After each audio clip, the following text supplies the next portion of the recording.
first, let's have a look at how to do a junction. And then I'm going to show you a routine that is going to shave a huge number of driving lessons off your driving journey and hopefully save you a hell of a ton of money. So what is a T-junction? A T-junction is simply a road that is shaped just like a T. Sometimes T-junctions are going to have a giveaway sign. Sometimes they might have an upside down triangle on the road shaped just like a giveaway sign, but not actually having the sign up. Both these signs mean exactly the same thing. They just literally mean you've got to give way to the cars on the main road. Some junctions might not have a giveaway sign at all, but don't panic.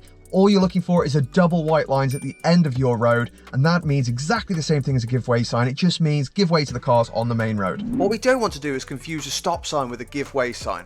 A stop sign means you have to physically stop the car. A give way sign means providing it's clear, you can continue on without stopping. If it's not clear, you do need to give priority to anyone on the main road. Okay, so first I'm going to give you a quick run through of how we actually turn left at a T-junction, and then we're going to explain the process in a bit more detail, break it down, figure out why we actually do this so you can take this away, practice it on your own or with your driving instructor, and use these skills on every other junction, roundabout, and everything else you come across for the rest of your lives. Okay, as we come around this corner, we're starting to see the junction at the end of the road. So we check our central and left mirror, followed by a signal. We're keeping our position outwards because of these vehicles parked. We're going to start looking right as soon as we can see, and we're going to decide if it's clear to go or not. No, it's not clear, so we're rolling into first, we're adjusting, and it's now clear, so we're carrying on. Before we get stuck in any more though, we need a good gist of what an open and closed junction is, so here we go. An open junction means as you get towards the end of the road, there's not any houses or hedges blocking your view. It's nice and clear so you can see all the way down the road to the right, meaning you can see if there's any vehicles coming nice and early. This is going to mean you can approach the junction slightly quicker, perhaps stay in second gear. Whereas a closed junction, there's hedges, there's houses blocking your view on the corners at the end of the junction, meaning you're going to have to roll into first and slow the car right down to maybe 1 or 2 miles an hour to actually have a look to see if something's coming or not. A good example of an open junction is a roundabout. They're designed so as you approach the roundabout, you can stay in second gear, have a look to decide if it's clear or not before either continuing on or having to slow down and go into first gear. Okay, we're approximately 10 seconds from the end of an open junction. We're going to check our central mirror, our left mirror. It's clear, so we're signaling. We're now preparing to look to the right by braking gently as well and starting to look to the right. It is looking nice and clear. Look at that, beautiful. So I'm easing off the brake, back on the gas, and continuing on. Now, because it's an open junction like this, I can carry on in second gear. There was no need to go into first gear. If I couldn't see left and right, then I would have had to gently brake further, clutch down, and go into first. So we can see the junction coming up at the end of the road. So our first thing we're doing is checking the central and left mirror. We're going to pop that signal on to show everyone where we're going, and we continue driving on. We can't see very well because there's houses on the left and the right, so it's a closed junction.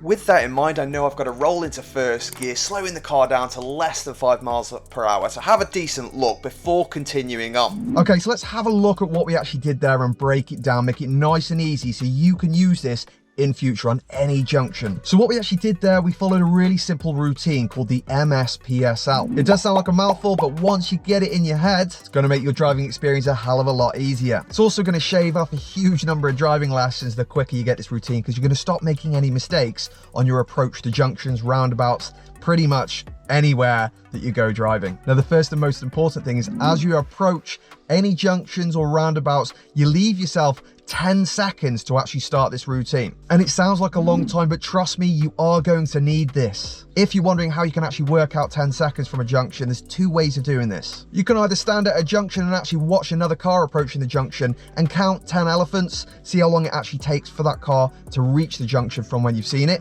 Or you can sit in a car with someone else and actually try and work out what 10 seconds is from them approaching the junction. Now, bear in mind, if they've been driving a while, they're probably going to be doing this a lot quicker than you are, and this is why you need to work out the 10-second distance. Let's really break down how we turn left. Let's have a look.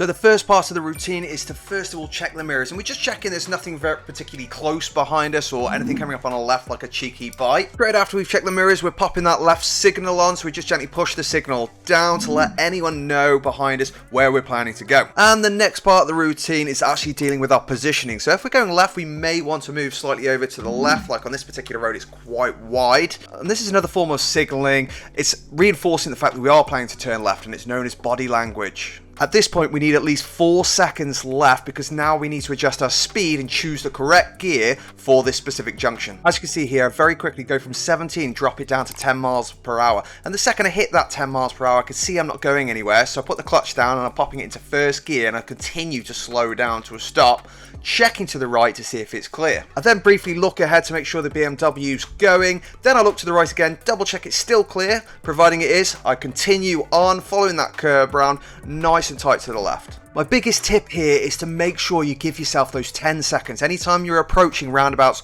or junctions. This is going to save most of the mistakes that happen due to you running out of time. You're also going to feel a lot better. There's a lot less likely to get anxious because you're going to have time to think, and that's everything when you're learning to drive. Now, there's 2 main types of T-junction. You've either got the straight T-junction, which is almost like a 90-degree turn at the end, or you've got a bell-mouth T-junction. And this is where you've got a curved curb at the end. If it's a bell-mouth T-junction, the curb is actually going to begin turning before you actually reach the end of the junction. This means as you start glancing to the right, you're probably going to want to turn the wheel around half a turn to the left to already have an angle as you reach the white line. If you don't already have that angle, it's going to confuse everyone around you, and you might end up going on the wrong side of the road when you do actually come to turning because you haven't given yourself enough gap to actually get the car round 90 degrees. Okay, so what are the biggest problems when we're actually learning to turn left at a T-junction?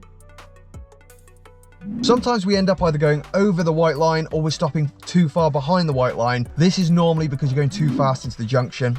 Perhaps you haven't braked firmly enough, or you haven't left yourself enough time to actually start the routine, which means you run out of time at the end when it comes to the braking and the changing gear, and you find yourself already at the white line having to slam the brake on. Remember, while we're learning to do these junctions, your biggest friend is time. So if you're struggling with anything, slow the car down more. Don't try and keep up with the other drivers. Slower is better, and once you can do it slowly, then begin to increase your speed. Another big problem we have when turning left is our positioning. Sometimes we hit the curb as we're going to the left because we forget to straighten the wheel, or we're staring too much to the right and we forget that we're actually meant to be turning left, and the car's positioning just goes all over the shop. Way to avoid this is don't stare to the right. Make sure you're just glancing, and then make sure you're keeping your position of your car as well. The other issue we have with positioning is we actually forget to turn the wheel round to the left, and we end up hugging the white line. This means when we actually come to turn the car, we haven't left ourselves a big enough, wide enough gap, so we end up going onto the wrong side of the road. Best way to avoid this is make sure you're following the edge of that curb all the way to the white line. This is going to give you the perfect angle to actually get around that junction. If this has helped you, please don't forget to like, subscribe, and share with your friends, and I will see you all soon.